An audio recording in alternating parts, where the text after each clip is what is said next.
하나님, 이 아침 주님의 보좌 앞으로 나왔습니다. 아직 어둠이 채 가시지 않은 새벽이지만 아침 이슬을 머금은 나무 잎들이 반짝이는 것처럼 우리 영혼도 주님의 은혜로 빛나기를 소망합니다. 8월의 무더위가 서서히 물러가며 가을의 문턱에 선 이 시기, 우리의 삶도 새로운 계절을 맞이하듯 주님 안에서 새롭게 되기를 원합니다. 아침 햇살처럼 따스한 주님의 사랑으로 우리의 마음을 비추시고 신선한 바람처럼 상쾌한 주님의 은혜로 우리의 영혼을 채워 주시옵소서. 하나님, 소망교회 모든 예배를 위하여 기도합니다. 주일 1부부터 5부까지 드려지는 주일 예배와 저녁 찬양 예배, 3일 기도회, 그리고 영유아 유치부부터 드림부에 이르는 교육부서의 모든 예배를 주님께서 기쁘게 받아 주시옵소서. 모든 예배가 영과 진리로 드려지게 하시고 말씀을 전하는 목회자들에게 성령의 기름 부음을 허락하여 주시옵소서. 특별히 대학부와 청년부, 청년 플러스의 예배를 통하여 다음 세대들이 믿음 안에서 바르게 성장하게 하시고 세상의 유혹 앞에서도 흔들리지 않는 견고한 믿음의 기초를 세우게 하여 주시옵소서. 매일 드려지는 새벽 기도회를 통해 기도의 용사들이 세워지게 하시고 그들의 기도가 교회와 나라, 온 세상을 변화시키는 능력이 되게 하여 주시옵소서. 사랑의 주님, 예배를 위해 수고하고 헌신하는 모든 이들을 축복하여 주시옵소서. 예배의 자리를 정성껏 준비하는 예배위원들, 성도들을 따뜻하게 맞이하고 섬기는 관사회, 안전하게 성도들을 예배의 자리로 인도하는 차량부, 아름다운 찬양으로 하나님께 영광을 돌리는 찬양팀과 찬양대원들, 그리고 보이지 않는 곳에서 묵묵히 수고하는 모든 직원들을 기억하여 주시옵소서. 이들의 섬김과 헌신이 주님 보시기에 아름다운 예배가 되게 하시고 그 수고를 통해 더 풍성한 은혜가 모든 성도에게 흘러가게 하여 주시옵소서. 때로는 지치고 힘들 수 있는 섬김의 자리에서 주님의 위로와 격려를 경험하게 하시고 이들의 봉사를 통해 교회가 더욱 건강하게 세워지고 하나님의 나라가 확장되게 하여 주시옵소서. 하나님, 이 시간 어려움 가운데 있는 모든 가정을 위해 기도합니다. 경제적인 압박으로 밤잠을 설치는 가장들의 무거운 짐을 덜어주시고 그들에게 새 힘과 지혜를 부어 주시옵소서. 냉랭해진 관계로 인하여 마음의 상처를 입은 이들이 그 아픔을 주님께서 치료하여 주시기를 기도합니다. 서로를 이해하고 용납하는 은혜를 허락하여 주시옵소서. 질병으로 고통받는 이들의 육체를 주님의 따뜻한 손길로 어루만져 주시고 곁을 지키며 간호하는 가족들에게는 돌봄의 인내와 사랑을 더하여 주시옵소서. 모든 시련 속에서도 주님을 바라보며 믿음으로 이겨낼 수 있는 힘 주시고 각 가정이 주님의 은혜로 회복되어 평안과 기쁨이 넘치는 따뜻한 보금자리가 되게 하여 주시옵소서. 하나님, 이 시간 입시를 앞둔 우리의 자녀들을 위해 기도합니다. 긴 준비의 시간 동안 지치지 않는 체력과 집중력 허락하여 주시고 불안과 두려움 대신 소망과 용기를 가득 채워 주시옵소서. 특히 이제 78일 앞으로 다가온 수능을 준비하는 학생들에게 지혜와 명철을 더하셔서 그동안 쌓은 지식을 온전히 발휘할 수 있게 하시고 평안한 마음으로 시험에 임하게 하여 주시옵소서.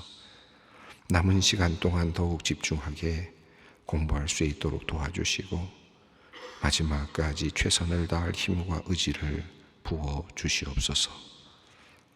예체능 실기를 준비하는 자녀들의 손과 발을 주님 붙잡아 주시옵소서. 끊임없는 연습과 훈련의 시간 속에서도 지치지 않는 열정 주시고 그들의 재능과 끼를 마음껏 펼칠 수 있는 기회를 주님 허락하여 주시옵소서. 하나님, 여러 다른 형편에 있는 우리의 자녀들을 위해서도 기도합니다. 자신의 꿈과 비전을 향해 나아가는 이들을 주님께서 바른 길로 인도하여 주시옵소서. 직장에서 일하는 자녀들에게 지혜와 능력 주셔서 맡은 바 책임 다하게 하시고 일터에서 빛과 소금의 역할을 감당케 하여 주시옵소서. 취업을 준비하는 자녀들에게 낙심하지 않는 믿음과 인내를 허락하시고 적절할 때 좋은 기회의 문을 주님 열어 주시옵소서. 창업을 꿈꾸는 자녀들에게는 창의적인 아이디어와 도전의 정신을 불어넣어 주시고 그 과정에서 주님의 인도하심을 경험케 하여 주시옵소서. 각자의 위치에서 최선을 다하며 성실히 준비하는 우리의 자녀들이 하나님께서 주신 재능과 은사를 온전히 발휘하여 하나님 나라와 이 사회에 귀하게 쓰임받는 일꾼들이 되게 하여 주시옵소서. 하나님, 오늘부터 누가복음을 통해 주님의 말씀을 받습니다. 이 복음서에 담긴 예수님의 따뜻한 사랑과 긍휼의 마음을 우리로 알아가게 하여 주시옵소서. 소외된 이들을 향한 주님의 관심과 모든 이에게 열릴 구원의 초대를 깊이 느끼는 시간이 되게 하여 주시옵소서. 누가복음의 말씀이 우리 영혼에 잔잔히 스며들어 우리의 마음을 부드럽게 하고 삶을 변화시키는 생명수가 되게 하여 주시옵소서. 이 말씀을 통해 하나님 나라의 능력을 또한 경험하며 그 나라가 우리 안에서 피어나는 은혜를 경험케 하여 주시옵소서. 오랫동안 턱의 염증으로 고생하다 오늘 수술받는 집사님을 위해 기도합니다. 교회의 구석구석에서 늘 충성으로 헌신하며 섬기는 집사님입니다.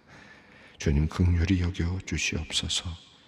치료의 하나님께서 수술의 전 과정 가운데 함께 하시고 집도하는 의료진의 모든 손길에 능력을 더하여 주시옵소서. 수술을 통하여 모든 염증이 완전히 사라지기를 원합니다. 이후 회복의 과정도 도우셔서 집사님이 기쁨과 감사로 다시 주님의 일을 잘 감당할 수 있도록 인도하여 주시옵소서. 하나님, 주님의 말씀을 사모하며 나아갑니다. 메마른 영혼의 생명의 단비를 내려주시고 지친 마음 새롭게 하여 주시옵소서. 예수님의 이름으로 기도드립니다. 아멘. 오늘 우리에게 주시는 말씀입니다. 누가복음 1장 1절로 4절까지 말씀입니다. 오늘 말씀부터 누가복음을 함께 읽습니다. 누가복음 1장 1절로 4절까지 말씀 함께 봉독하겠습니다. 우리 중에 이루어진 사실에 대하여 처음부터 목격자와 말씀에 일꾼된 자들이 전하여 준 그대로 내력을 저술하려고 붓을 든 사람이 많은지라 그 모든 일을 근원부터 자세히 미루어 살핀 나도 데오빌로 각하에게 차례대로 써 보내는 것이 좋은 줄 알았노니 이는 각하가 알고 있는 바를 더 확실하게 하려 함이로라. 아멘. 신약 성경으로 우리가 넘어왔습니다. 그리고 특별히 복음서 중에서 오늘 우리는 누가복음을 함께 이제 오늘부터 읽어가려고 합니다. 이 누가복음은 사복음서 중에 한 복음서이고요. 또 특별히 공관복음이라고 해서 세 개의 복음서, 요한복음을 뺀 마태, 마가, 누가복음 이렇게 세 개의 복음서를 공관복음이라고 이렇게 표현을 하죠. 그 중에서 오늘은 우리가 누가복음을 함께 읽어가려고 합니다. 이 사복음서 중에서 특별하게 이 누가복음은 유일하게 후편, 속편이 있는 책입니다. 그러니까 마태, 마가, 요한복음은 속편이 없습니다만은 누가복음은 2편이 있습니다. 그 2편은 바로 사도행전입니다. 그러니까 누가복음을 읽을 때 우리가 항상 생각해야 될 것은 이 누가복음은 사도행전과 짝을 이루는 책이다 라고 이렇게 이해를 하면서 읽는 것이 중요할 것 같습니다. 그러니까 맥락이 맞닿아 있는 것이고요. 또 같은 그 글 저자가 이제 누가가 이 같은 글을 썼기 때문에 같은 흐름 안에서 쓰고 있다. 그리고 역사적인 맥락도 이어지는 그런 흐름을 가지고 있습니다. 데오빌로 가카라고 하는 표현이 나오는데, 이 데오빌로 가카라는 표현이 데오빌로가 누구인지는 정확하지는 않습니다. 그러나 적어도 어떤 그 당시에 영향력 있는 어떤 사람일 가능성이 있겠죠. 또 복음에 대해서 뭔가 알고 있는 사람인데 더 알고 싶어하는 어떤 누구, 특별히 이 마가와 또 기독교 공동체를 도와주는 어떤 인물이었을 가능성도 있어 보입니다. 어찌 보면 또 한편으로는 문학적인 기법으로 또 어떤 한 대상, 한 이름을 넣어서 어떤 그 상상의 인물일 수도 어쩌면 있을 수도 있겠다라고 생각이 듭니다. 어쨌든 누가복음도 그렇고 또 사도행전도 그렇고 데오빌로 가카에게 보내는 편지 형식을 띠고 있으면서 전체적으로 맥락으로 본다면 역사적인 기술을 쭉 해나가고 있는 것이 특징입니다. 그래서 누가복음을 읽으면서 전체적으로 이제 사도행전과 연결해서 읽어가면 더 의미가 있겠죠. 사도행전 하면 여러분 생각나는 게 있지 않습니까? 사도행전은 제일 먼저 뭐가 시작이 됩니까? 성령의 이제 임재, 성령께서 내려오시는, 예수님께서 약속하시는 그 성령을 받고, 그리고 이제 모든 세상으로 나아가서 복음을 전파하는 이야기, 특별히 바울을 선택하시고 또 하나님께서 바울을 통해서 또 다른 많은 사람들을 통해서 복음이 단순히 유대에 머무는 것이 아니라 모든 세상으로 이방 나라들까지 번져가는 그런 복음의 역사를 소개하고 있죠. 그러니까 이 사도행전의 그 뒤에 부분을 가만히 생각해 보면 성령의 역사하심과 그리고 온 세상으로 펼쳐져 나가는 복음의 그 메시지, 온 세상으로 펼쳐져 나가는 복음의 메시지가 사도행전의 큰 흐름이라면, 누가복음은 결국 그 모든 것들을 준비하고 있는 예수님의 그 숨겨진 이야기들을 소개하고 있다고 보면 좋을 것 같습니다. 그러니까 누가복음을 읽을 때는 사도행전과 연결하면서 뒤에 나오는 내용과 함께 생각하면서 이 누가복음은 그 모든 것들을 준비하고 있는 그런 예수님의 이야기, 이렇게 생각을 하면 조금 더 누가복음을 이해하기가 쉬울 것 같습니다. 이 신약 성경에서 누가복음이 24장까지 되어 있는데 이 굉장히 또 길게 되어 있어서 꽤 많은 분량을 차지하고 있고요. 또 사도행전 2편까지 속편까지 이렇게 연결해 보면 신약 성경 중에서 분량으로 따지면 한 4분의 1 정도가 누가가 쓴 책입니다. 그러니까 바울 서신보다도 어찌 보면 더 많다고도 볼 수 있는 그런 분량이라고 할 수 있습니다. 그러니까 누가라고 하는 사람을 통해서 기독교의 그 예수님으로부터 시작해서 쭉 이어진 모든 내용들, 그리고 또 교회의 탄생, 모든 이방인들에게 전하여진 복음의 내용들, 선교, 이 모든 것이 다 함께 어우러지는 그 긴 역사를 쭉 쓰고 있는 그런 인물이 바로 누가라고 할 수 있겠습니다. 이 누가라는 이름, 누가복음의 누가, 이 누가복음을 쓰고 있는 누가는 이 성경에 몇 번 나오는데요. 빌레몬서 24절에 보면 이제 그 누가라는 이름이 나오고 있고, 또 디모데후서 4장 10절부터 11절까지도 누가에 대한 내용이 나오는데, 이 누가는 바울의 동역자입니다.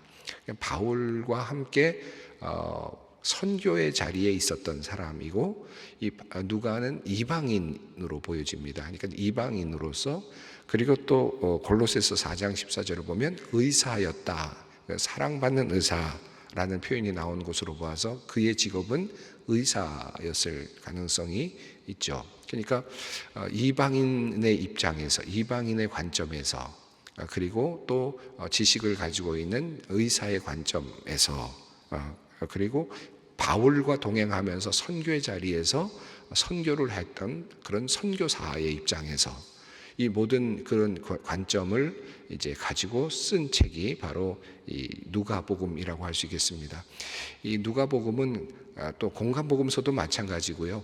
처음에 예수님께서 사역하셨던 모든 내용들은 그 구전으로, 그러니까 언어로 통해서 또 사람들에게 전하여 주는 형태를 오랫동안 유지했었습니다. 그런데 그것이 이제 나중에 교회가 점점 세워지고 또 복음에 대한 내용이 희석되는 것을 보면서 이제 이걸 잘 적어서 이제 후손들에게, 그리스도인들에게 전달해야 되겠다라는 의도를 가지고 이제 복음서들도 그렇고 이런 것들이 이제 만들어지고, 그것이 글로 쓰여져서 교회에 회람되고 읽혀지고 또 그것을 또 이해하고 또 배우는 그런 과정들이 있었죠. 그 과정 중에서 하나가 바로 이 누가복음이라고 하는 책입니다. 여러분 어떻습니까? 제가 조금 전에 이 누가는 바울과 동행하고 바울과 함께하면서 선교 활동을 했던 사람이다 라고 말씀을 드렸으니까, 바울의 시대로 보면 벌써 바울은 예수님을 직접 만나지 못했던 사람이죠. 그러니까 바울은 예수 그리스도를 부활하신 주님으로 다메섹 도상에서 만났던 사람이지, 예수님과 함께 공생애를 함께 경험하면서 베드로라든지 야고보처럼 그렇게 지냈던 사람이 아니잖아요. 그러니까 후대 인물이겠죠. 당연히 후대의 인물입니다. 그리고 또 바울과 함께 선교 사역을 했으니까 교회의 탄생, 그리고 또 선교, 이방인들에게 복음이 전파되는 이 모든 것들을 바라보면서 또 하나님의 역사를, 하나님의 역사가 이렇게 이루어지는구나, 또 성령의 역사를 통해서 아주 놀라운 역사들이 일어나는 것을 보면서 이런 일들이 이 하나님의 역사로 일어나는 거, 이걸 다 본 사람이라고 할 수 있겠습니다.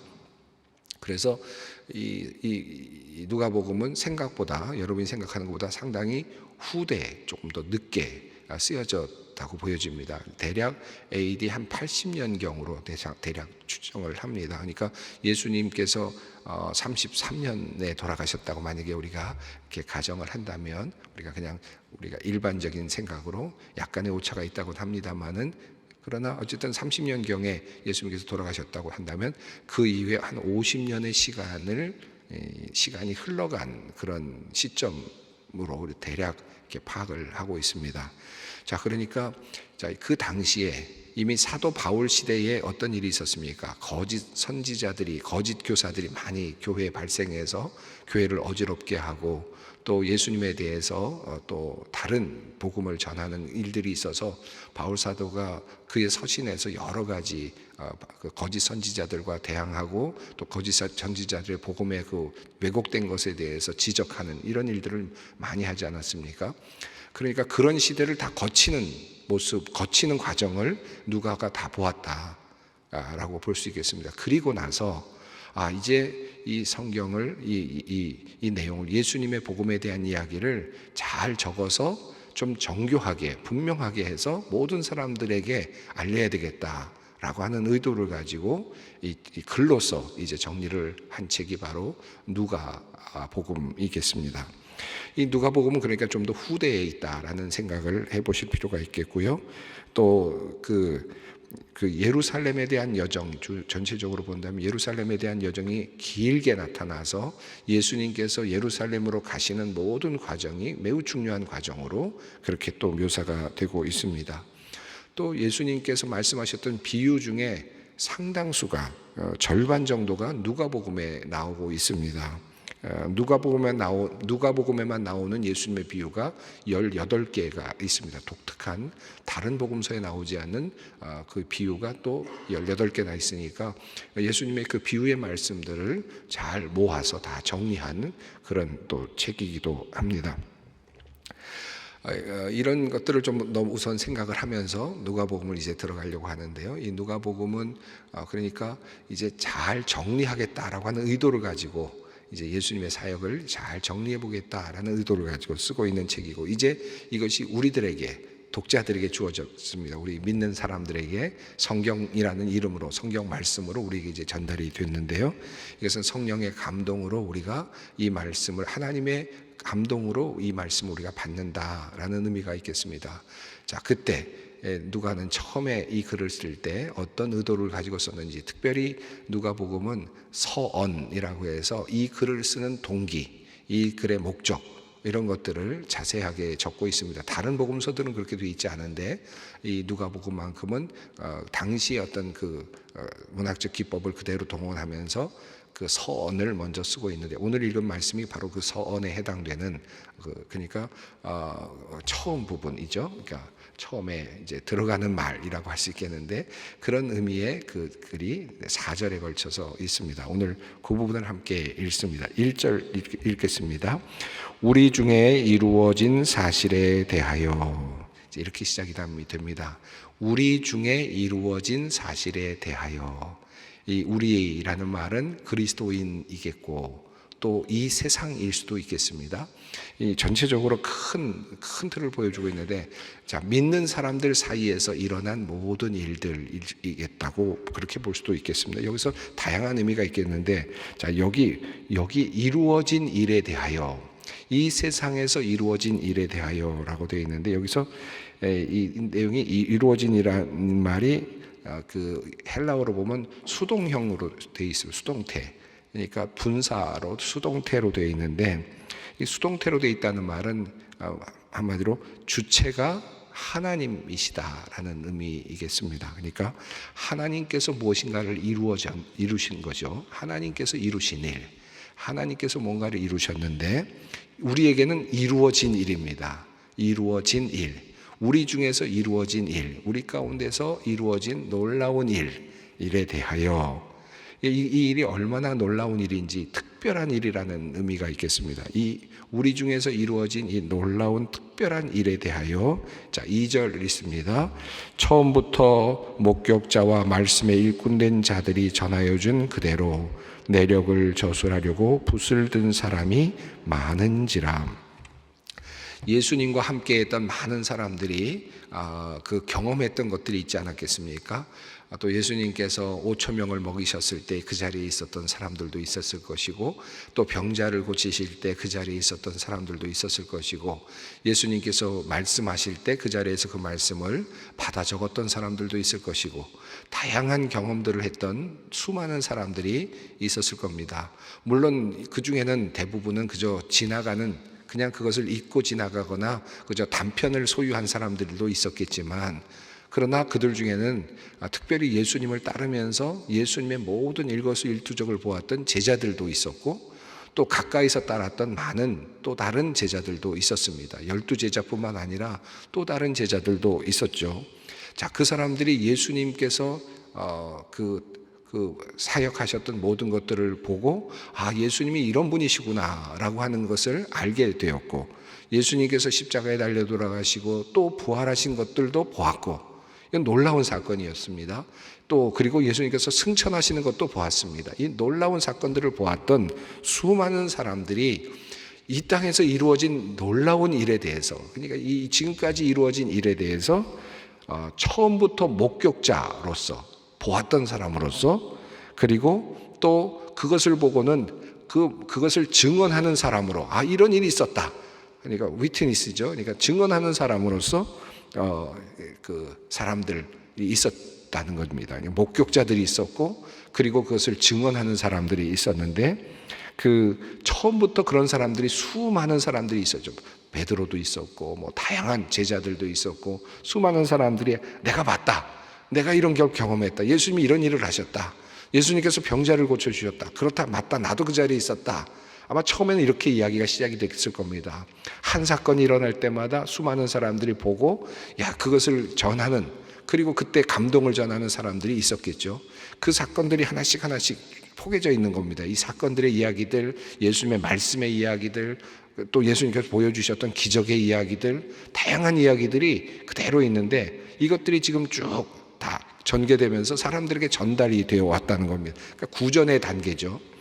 그 모든 일을 처음부터 목격자와 말씀에 일꾼된 자들이 전하여 준 그대로, 그러니까 수많은 많은 증언들이 있었는데, 처음에 있는 그 수많은 증언들을 어떻게 하느냐 하면 그대로 내력을 저술하려고, 여기 내력을 저술하려고 하는 말은, 이 내력이란 말은 디에게시스라고 하는 단어가 사용되는데, 여기서는 내러티브입니다. 서사, 그러니까 순서에 따른 이야기.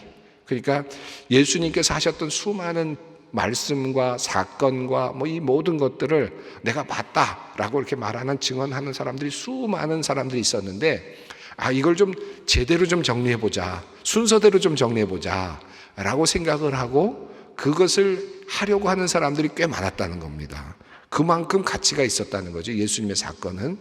그래서 내력을 저술하려고 이 모든 이야기를 순서대로 좀 짜맞춰서 전체적으로 정리를 해서 이것을 하나씩 정리해서 좀 더 분명하게 볼 수 있도록 만들려고 하는 사람들이 많았는데, 저술하려고, 이것을 저술하려고 붓을 든 사람이 많은지라.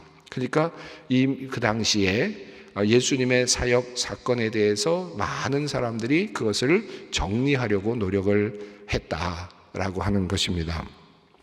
자, 1절부터 2절까지 보면 지금 처음부터 목격을 했던 사람들, 그리고 또 그것을 보고 증언했던 증언자들, 또 이 모든 것들을 조합해서 이것을 나름대로 순서에 맞춰서 예수님의 이게 먼저일까? 이게 그 다음인가? 이걸 정리하면서 예수님이 그 다음에 이리로 가셨었지? 아마도 이렇게 된 거지? 이것을 정리하면서 하나씩 정리해가는 사람들이 많이 있었다라는 겁니다. 자, 그런데 이제 그런 상황 속에서 그 당시의 상황입니다. 자, 3절 말씀을 읽습니다. 그 모든 일을 근원부터 자세히 미루어 살핀 나도 데오빌로 각하에게 차례대로 써보내는 것이 좋은 줄 알았노니. 자, 이 누가는 말합니다. 자, 나도 그렇다는 겁니다. 이 누가도 모든 일을 근원부터 자세히 미루어 살핀 누가, 이 저자입니다. 그러니까 저자는 지금 누가는 이야기합니다. 나도 이 모든 것들을 하나씩 처음부터 근원부터 하나씩 살펴봤다는 겁니다. 이런 사건이, 이게 진짜 사건이 이렇게 만들어졌나? 사건이 이랬었나? 사건의 상황은 이런 건가? 증언들이 여러 개가 있었는데 그것을 종합해 보면 이런 이야기였구나. 이런 사건이 그 다음에 있었구나. 이것들을 하나씩 정리를 해보기 시작했다는 겁니다. 그렇게 정리를 하기 시작했던 누가도 데오빌로 각하에게, 이 데오빌로 각하는 적어도 4절을 보면 4절도 있겠습니다. 이는 각하가 알고 있는 바를 더 확실하게 하려 함이로라. 예수님에 대해서 알고 있었습니다. 어느 정도는 예수님이 어떤 분이라는 이야기를 전해서 듣고 있는 사람이었습니다. 나름대로 믿음도 있었던 것 같아요. 그런데 이것을 보다 더 확실하게 알게 하기 위해서 내가 데오빌로 각하에게 이 편지를 써보내는 것이 좋겠다고 생각을 했다라는 겁니다. 자, 그러니까 이 누가복음의 그 전체적인 목적은 뭡니까? 누군가, 데오빌로라는 한 이름이 쓰여져 있지만 그 사람에게 하나님을, 예수님의 이름을 알고 예수님에 대해서 대한 믿음을 어느 정도 갖고 있는데, 그런데 아직 이것에 대한 확실한 것을 갖고 있지 못한, 나름의 어느 정도의 믿음을 갖고 있는 사람 데오빌로에게 예수님과 관련된 모든 일들을 잘 정리해서, 내력을 잘 살펴서 그 모든 것들을 다 종합해서 그 순서대로 하나씩 정리해서 보내드리는 것이 좋겠다고 생각이 들었다. 그래서 내가 이 글을 쓰려고 한다라고 그렇게 우리에게 전하고 있습니다. 자, 오늘 본문 말씀은 이제 누가복음의 서언입니다. 첫 번째 이제 서론인데요. 누가복음이 왜 쓰여졌는가? 누가는 왜 이 글을 쓰고 있는가라고 하는 그런 그 이유를 우리에게 알려주고 있습니다. 많은 분들이 예수님이 정말 역사적인 어떤 사건의 모든 사건들을 다 일으키신 분이신가라고 또 의심하는 분들도 있고, 또 그런 일반적으로 하나님 믿지 않는 분들은 그런 생각들을 하는 분들도 많은데, 누가는 사실은 그 당시에 그런 모든 의심들이나 모든 세상 사람들의 의혹에 대해서 나름대로 역사를 가지고 하나씩 곱아서 지금 하나씩 정리해서 이것들을 내가 정리했다. 그래서 이것을 통해서 예수가 누구이신지를 데오빌로에게, 우리에게 하나하나 정확하게 분명하게 알려주기를 원한다. 그래서 내가 이 글을 쓴다라고 하는 것입니다. 그러니까 우리가 누가복음을 이제 읽으면서 그런 기대를 할 수 있겠죠. 예수님은 누구셨나? 예수님은 어떻게, 그리고 어떤 삶을 사셨나? 그리고 예수님은 이제 그 삶을 통해서 어떤 것을 기대하셨나? 이것을 우리가 하나씩 읽어볼 수 있겠습니다. 이제 기대를 가지고 시작합니다. 이런 기도를 드렸으면 좋겠습니다. 지금까지 내가 알고 있는 믿음, 예수님에 대한 믿음, 이 믿음이 이 누가복음을 읽어가는 동안에 이제 보다 더 분명하게 알게 되기를 원합니다. 예수님에 대한 눈이 더 열려서 예수님의 모습을 보다 더 분명하게 볼 수 있게 되기를 바랍니다. 그런 기대의 기도를 우리가 드리고 누가복음을 함께 시작하면 좋겠습니다. 함께 기도의 자리로 나아가겠습니다. 하늘에 계신 우리 아버지의 이름을 거룩하게 하시며 아버지의 나라가 오게 하시며 아버지의 뜻이 하늘에서와 같이 땅에서도 이루어지게 하소서. 오늘 우리에게 일용할 양식을 주시고 우리가 우리에게 잘못한 사람을 용서하여 준 것 같이 우리 죄를 용서하여 주시고 우리를 시험에 빠지지 않게 하시고 악에서 구하소서. 나라와 권능과 영광이 영원히 아버지의 것입니다. 아멘.